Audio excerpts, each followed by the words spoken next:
I'm doing something a little bit different today. I'm actually taking a video as well because some of these soil plugs that I've pulled, I want to be able to look at them closer and put this up either on the Facebook page or wherever I can to show you guys some of what I'm talking about today. So last week we were talking about, or last episode we were talking about the first steps of what you can do in the spring. Soil tests are also a really great tool for you to utilize here in the early spring. They recommend having a soil test taken before you do any applications of fertilizer or pre-emergent or any kind of applications that you're choosing to put out on your lawn. The reason for that is you don't want your results to be skewed by a high dose of nitrogen or whatever it is that you just put into the yard. Right now I haven't applied anything since probably late October, early November for my winterizer, and most of that should already be kind of eaten up, and if not, we'll have a little bit left in there, but I know that that's going to be phasing out either way. So if you're going to go this route, it's helpful because, well, for several reasons. First off being, you want to know exactly what your lawn is able to absorb right now.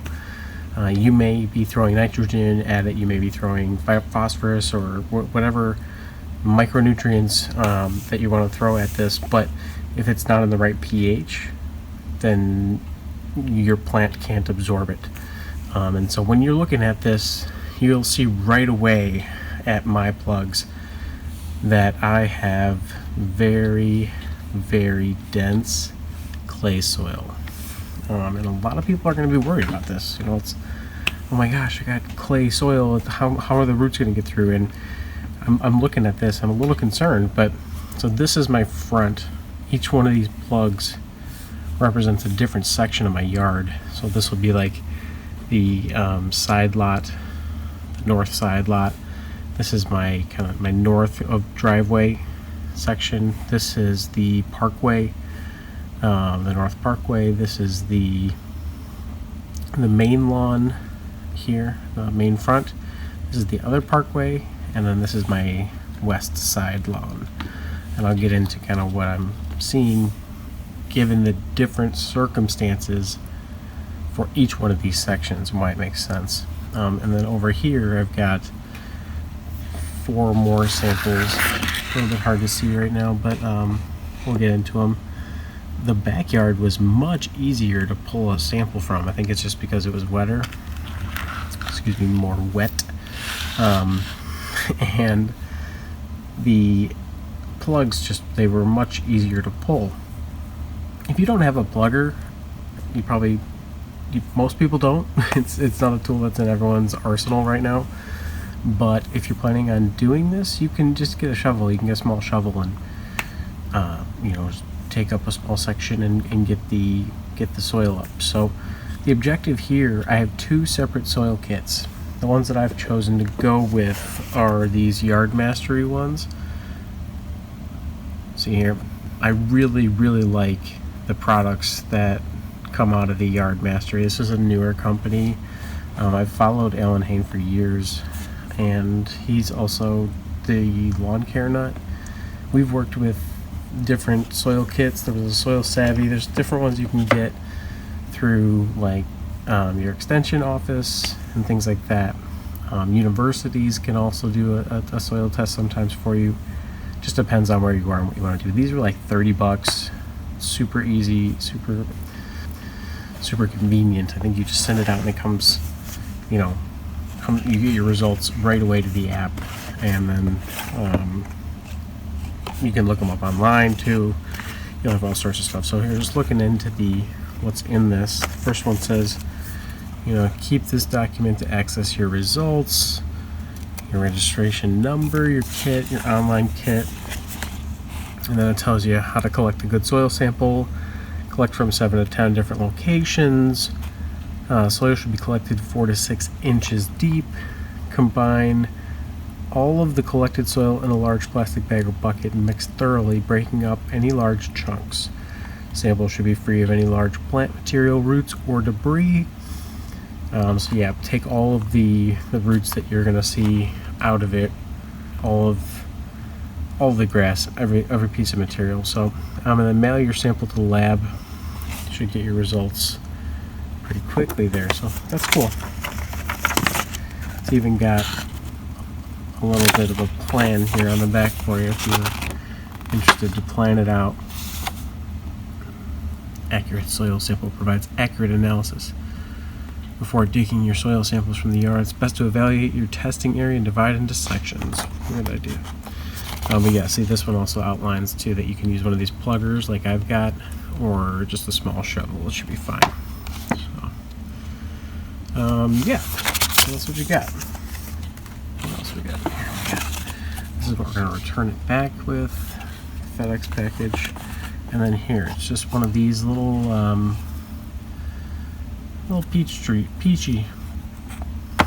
petri type dishes, and it's got a little thing in there. We don't want to mess with that. We're just going to leave it where it is. That contains the absorbing capsule.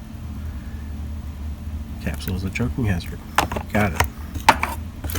So now what we're going to do, I'm just going to kind of put all of this front yard soils into this box, but before I do that, I just want to examine each one of these plugs before I put it into a just like one big sample for the front, because I'm going to do two separate, one for the front, one for the back. All right. With the front yard, I'm going to start off with my north end of the north side lot. And I'm not sure how well this is going to show on the camera. Hopefully it'll show well, but I don't have great lighting. You know, move this light lamp here real quick. Alright, let's see if that helps. Maybe a little bit, maybe a little bit.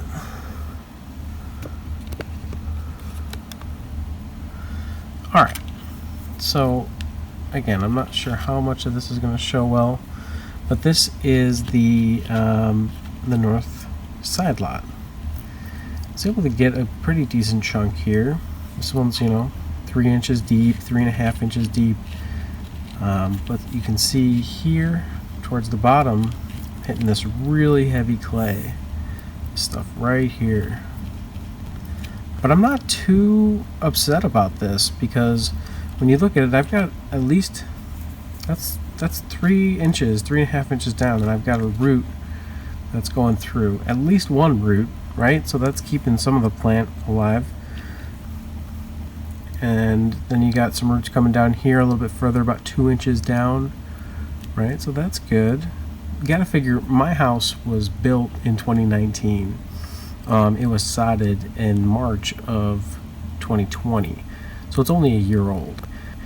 But you can tell that based on this plug, for sure, that I do have some rooting, for sure. It's established, no doubt, that if I'm getting 3-4 inches deep with a root right there, that's pretty impressive.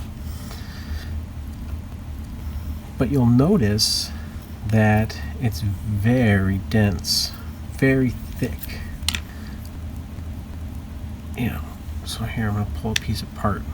Let's see how many roots we got. About 2.5 inches down. It's not bad. That's not bad. You got a nice little family of roots down here. And by the looks of it, let's see if we can see that. Yep, there we go. Yeah.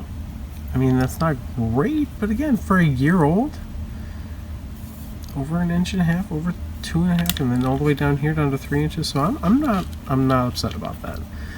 What you'll notice when you're looking at this on the video, and I'm gonna kind of start. Oh, excuse me. Bumped into the microphone. I'm very tight with space over here right now. Got all my recording equipment going on. One of the things that you'll notice here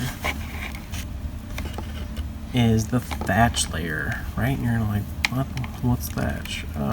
Thatch is this layer right here. It's kind of this bushy root chunk of plant material and organic material that isn't able to penetrate the soil. Look at this. So you'll see, look at these roots. Look at how thick this is. So that's really what's contributing to this thatch layer right now, is that this soil here, this is a pretty good example, right? I've got about 1 inch to 2 inches of root development in the thatch layer that's not able to currently penetrate my clay soil. So you can tell this piece has been working hard. This piece of sod has been pushing roots, but it can't get below. So that's a big problem, right? I mean, this is going to make it spongy. This is going to make it so it's difficult to drain water, right? This is going to make it difficult to seek water when it's hot. You know, all of these roots within 1 inch. Same deal across the board on almost every single plug. You'll notice this. So yeah, my point with this piece here is that, you know, we've got this, and you'll notice that as we go forward, and I'll talk more about it. But I'm not upset about the, you know, the fact that we're getting roots 2.5, 3 inches down. So it's a good sign for year-old sod.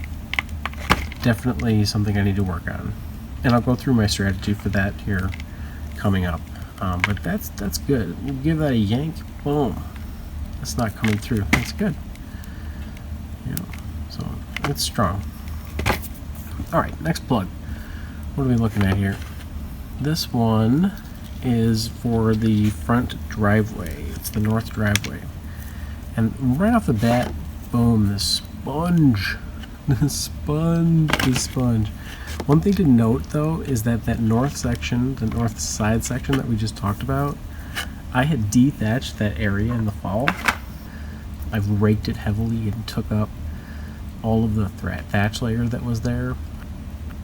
The builders, when they were taking care of the house before we bought it, they would only mow it like every 2.5 weeks. And they would just chop it at the knees, right? So there was this big, you know, debris that wasn't able to decompose. So I tried to pull a lot of that up, and it was really a test to see how much was in there, and would it be effective to do that on any other areas of the lawn. So this is going to be my answer to that. This is a section right next to it that I didn't do that, and this is just, look at this sponge. This is a whole chunk. Really strong though. I mean, it's like, yeah, the roots in here are really they're really holding well. But man, that's like three inches, right? If this were actually in the ground, man, I would be able to send off runners. That's not acceptable. It's really not. Yeah, this is not great, because this is an area that looks pretty good. It definitely looks good, but it's not getting the rooting that I need. So that rooting was present in that first plug.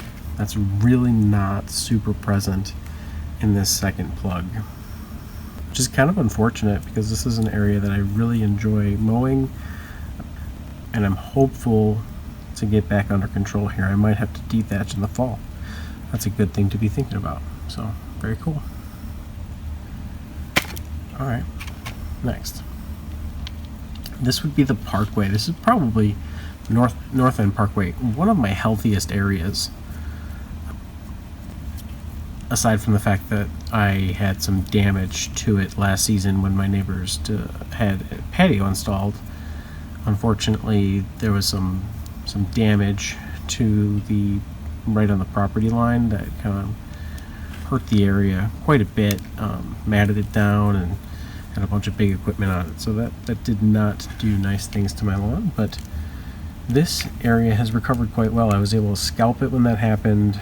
I probably need to bring in some soil and level it out a little bit, but I just wanted winter to do its thing, and then I'll figure everything out here kind of as we go through.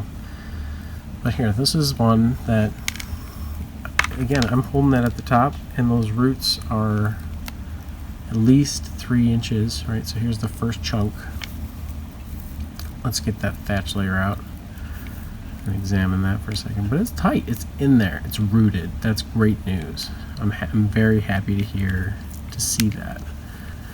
But very similar to the last plug that we just saw, this one has a great deal of thatch. It's not able to, right here, look at this chunk, this little chunk. I don't know if you can see that, but there's like 3 little roots, maybe two little roots getting through that. And this is a hard chunk of clay. I can't even like break it up. There we go. But you can tell, so only 2 of those little roots got down there, and this is one, there's a big root that is pushing. It's going to make its way in there for sure, which is exciting to see that I've got some of these like heavier roots starting to develop, and that would definitely push through. I mean, that's got some pressure, will push through for sure. That's great. That means that I can expect that in other areas of the lawn, that these stolons are really taking root, and that's gonna run underneath and just give me that soil penetration that I need to get with kind of breaking up some of this clay. And that's really the best thing I can do. I have to push these roots to break up this clay. That's the only thing that I can do right now. Over time, I'm going to need to add some organic material. I might do compost, but then you run the risk of bringing in all sorts of other potential hazards here with the compost. But that's cool. I'm glad to see that. So those were the 2 that made it through that clay piece, and that's the one that was ready to come through and start punching at the door of that clay. And that makes me happy, because these 2 are like seeking water, but this one is seeking to root and to establish kind of like a new plant or a new section here, just to kind of break through that clay and keep things growing. Lots of runners, other little stolons here, so I'm happy with that. And this is pretty common. What you'll see, people will have Kentucky bluegrass, so you'll get some of those runners trying to get out. But my last lawn was a fescue lawn, and I actually did a soil sample there, and things were pretty good. But that was an older lawn that I had reseeded, and whereas this here is 1-year-old sod. Alright, nice. So then here's the second section, and those roots are still pretty strong. So those 2 little guys went all the way down, and that's the bottom of it. Alright, great. So they got to about 3 inches. That's pretty good to have 3-inch roots. I'd like more, but by next season we're for sure going to be deeper. So here's a good example. This one I like. This one's my front lawn, and I like this one because you can see some of the dynamic of the soil and what some of the problems are. So my house blocks the front lawn all day long, so you get it a little bit of sun in the morning, but then in the afternoon the front lawn's blocked. But you have a good deal of sun kind of reflecting through the windows, and it's kind of intermittent sun. So, and then in the afternoon it stays up and over, and come this late spring, early summer, the sun stays higher in the sky, so it gets more during the day than it does right now. So here, this one's a good example of where you can see the topsoil, probably about the first 2 inches. So I'm curious if they just like only topsoiled my front area, which would be kind of shady, but also somewhat indicative of what I just saw. I didn't see any topsoil in any of these other pieces, which would have been, not as prime as the front. But look, this plug came out really nicely, and it's got a nice section here of the topsoil. Let's look at the thatch layer. Man, same deal. Look at this, guys. Oh, I'm not super thrilled about that. Look at, I mean, that just means that these roots can't get into the clay, right? Even they're trying to get into that topsoil. That's the only spot on this plug where they've been able to do that. So that's also a sign where I don't have any organic material, where it is just clay. Look, and then those roots, they're getting there, but one or two, you know, just a couple. Nothing crazy, nothing crazy. Look, that's just a piece of grass. That's not really a root. But if you flip it over, you don't see anything. So at 4 inches, we've lost root. That's all right. Let's see here. 4. Oh, there we go. So that's about 3.5. 4. Yeah, so about 3.5 inches. So yeah, that plug, again, major thatch and minimal topsoil, but it's there. I can see that topsoil. You see, you know, there's definitely more crumbling right at that space. But once you get below it, and you've got construction grade clay, and yeah, it's unfortunate. I feel bad, but it's a challenge, right? This is something I'm going to be dealing with for the next several years. I've got to be able to bring this soil back to life. You know, this has been compacted, it's been tossed around, and then finally put some sod on top of it and said, here, you'll grow. It doesn't work like that. So we'll have to introduce some organic material.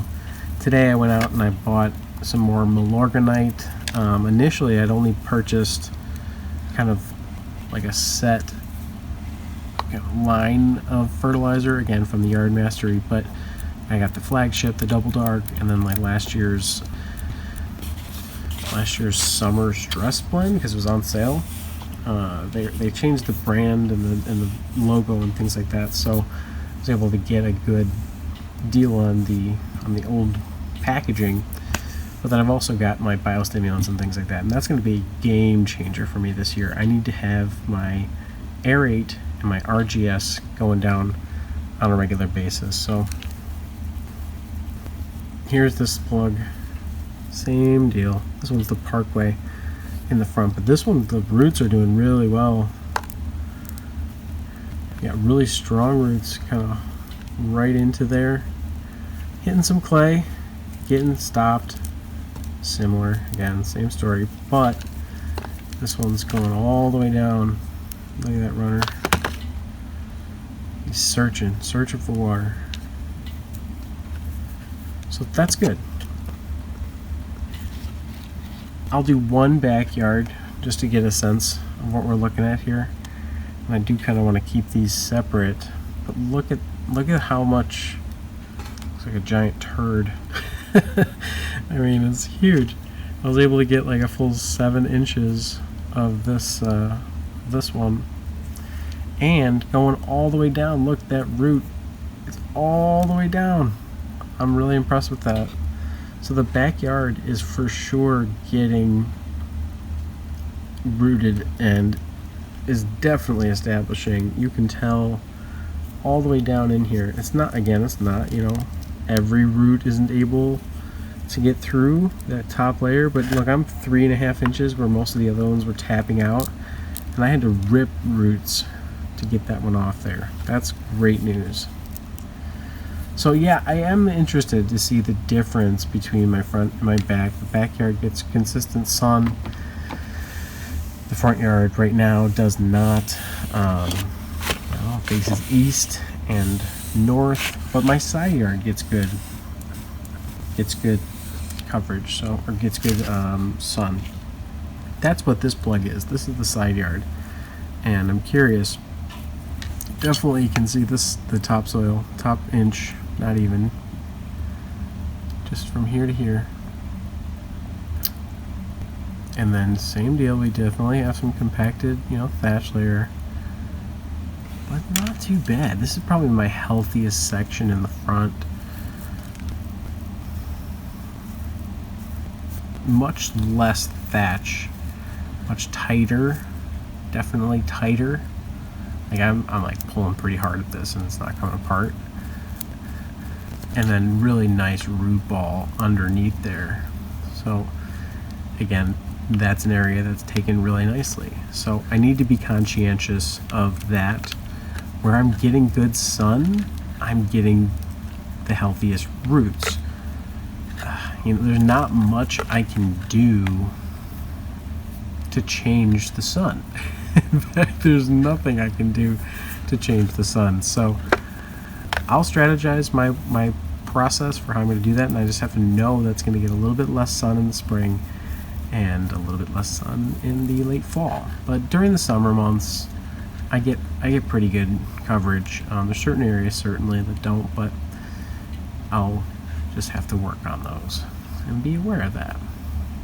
And maybe I'll have to mechanically aerate in certain sections here in the spring instead of applying pre-emergent, because at this point, pre-emergent, I don't care if weeds come through. I know how to fight weeds.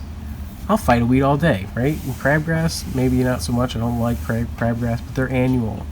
They'll die every single year, and the year that I choose to use pre-emergent, they won't come in. So I'm not super worried. I mean, look at this. This is what they're going to have to grow through. This is all, maybe there's some seeds in here, but doubt it. Even if they do, they're not going to be able to grow through this. Look at this. This thing's, So I can fight weeds. I know how to fight weeds. I have all sorts of herbicides that I can apply at different things at different times, but I'm really most concerned about root establishment. And that's kind of what I've determined through this process, is that I have a big problem with how my roots are establishing in certain areas of my property. And this is a great tool to be able to determine what's going on in your soil, to get hands-on with your soil. It's very, it's earthy to grab a piece of dirt and see what's going on in there, and with a purpose too, not just randomly digging. So this is something I've learned from today. I'm excited about what I've learned because it'll help me strategize for the season. I highly recommend you guys, if you wanted to kind of dial in on what's exactly in your soil so you can have a better sense of what you need to be purchasing in terms of products, in terms of if you need something with higher nitrogen than you were expecting, or if you need something with no phosphorus. There's all sorts of products out there for you given your specific situation. So if you're looking to dial in on your very specifics, you can do that. You can find out exactly how much nitrogen your lawn needs today, how much phosphorus, what's your pH levels, what's your manganese and copper levels, all sorts of stuff like that. Give you a good sense too of how deficient you are in biostimulants and whether or not you wanted to potentially look for products that have other biostimulants in it. So there's a wide range of opportunities for what you want to do in your lawn. If you don't want to do that much, there's all-in-one type products out there that you can apply, and that's totally fine. But if you wanted to pick certain things and say, well, now I'm going to work on this particular deficiency, you can also do that. You can micromanage or you can macromanage, however you want to do it. This will allow you to know exactly what's going on. And if you do have a bad, situation going on with your pH, until you correct that, you're not going to be successful growing a lawn. So I'm going to kind of leave it there, leave it at the soil test, and let's kind of. I'm going to come back. I'm going to clean up this soil. I'm going to get all this debris out, and then I'll show you guys what it is. You got to throw it into the cap here, and I'll shake it up, and we'll send it off. Stay tuned.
back.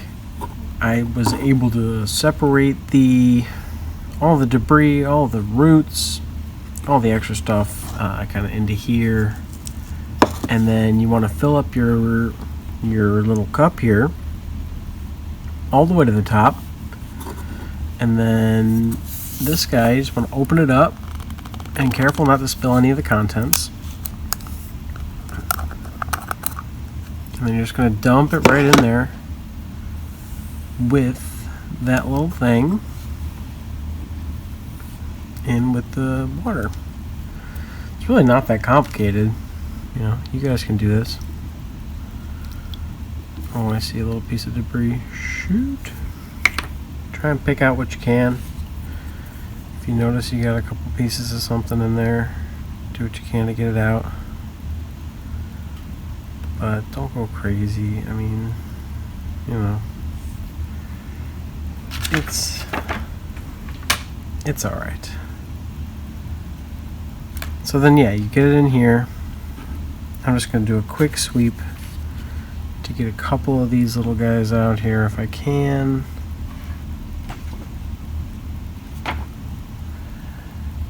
Man, I'm a little disappointed. I think I left a little too much in there, debris wise. Look at that. Bummer, man. Let me see if I can get it out. So once you're at this point, you know, you just do what you can. It's not going to be perfect. And so just keep in mind, whatever you get here, if you've got some organic material, you're going to have higher levels of nitrogen or whatever else is in here than what's just in your soil. Because, you know, you can always, you know, just account for that and say, well, maybe there was a little piece of grass in there, maybe there was a little piece of, maybe there was just a little piece of something, right? But, you know, I think that's good. So now that's there, we're gonna put the cap back on.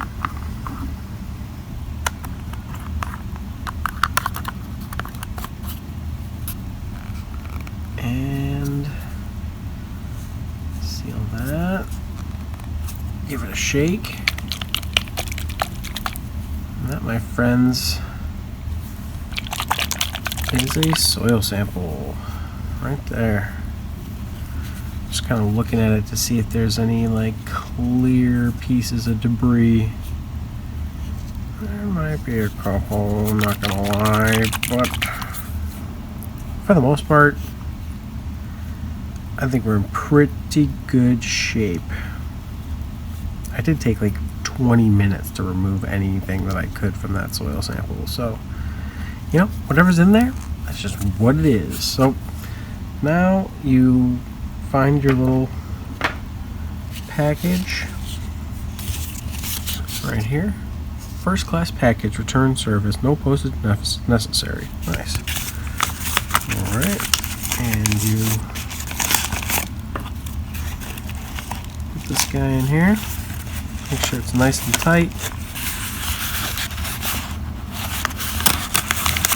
Seal her up. Oh, I don't want to do that. Wait a minute.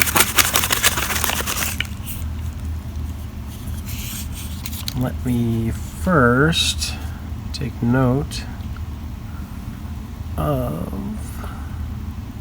that number. It's YM16240.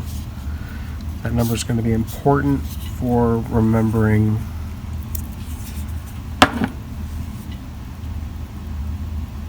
that's my front yard. YM16240. And it's also YM16240. Perfect. It's on my little card here. So this will be the front. The way that I'm going to mark that is I'll have a little cut on the top left side. That's my front. Whoop. Great. So I'm going to do the same thing from the backyard. I'm going to send those both in just so I can get an idea of what's going on in both my yards.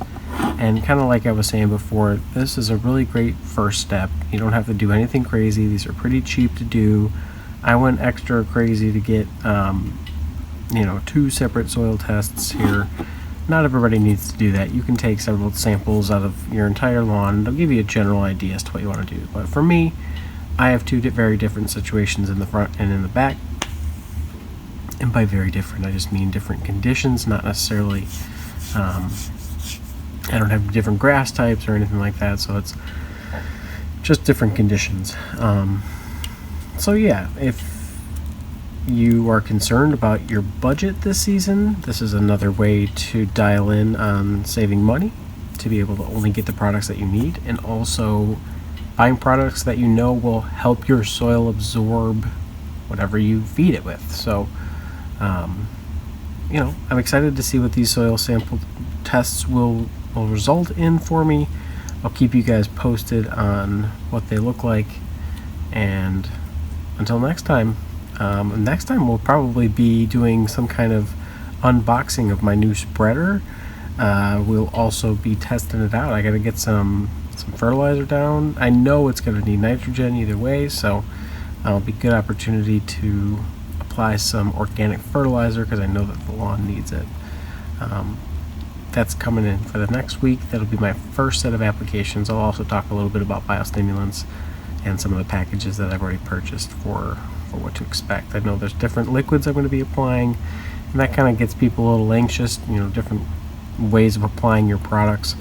We'll touch base on that. But this week, I'm glad. So we were able to touch base last time on our raking and our practices for waking up the lawn. Right now, another thing that you can do before you're applying product and getting out there and mowing is doing a soil sample kit. So that's what this was all about. Next one, we're going to be talking about getting our equipment right and getting some of our first applications out, thinking about what our first applications should be, because hopefully my results will be in fairly quickly, and I have all the product regardless of where I stand on the line here. I've got different products to help me with each different situation that I might run into. If I'm low in nitrogen, low in phosphorus, low in potassium, and whatever these things may come through. I've got a lime product if my pH isn't right, and there's Magic Hal products that I can buy at Yardmaster or at Ace Hardware or whatnot. So with that, I'll let you guys go, and stay tuned to the station for tips. On the Facebook page, it's been kind of exciting. I'm still getting things rolling there, but that's where you'll be able to go and access some of the pictures and some of the things that I'm doing in real time. These podcasts may not come out in real time, so you'll be a little bit back behind that, but I'm always going to be having things on the Facebook page to be able to give you guys little tidbits of what I'm working on and keep you guys in the loop in between the shows here. So until next time, take care, stay safe, bye now.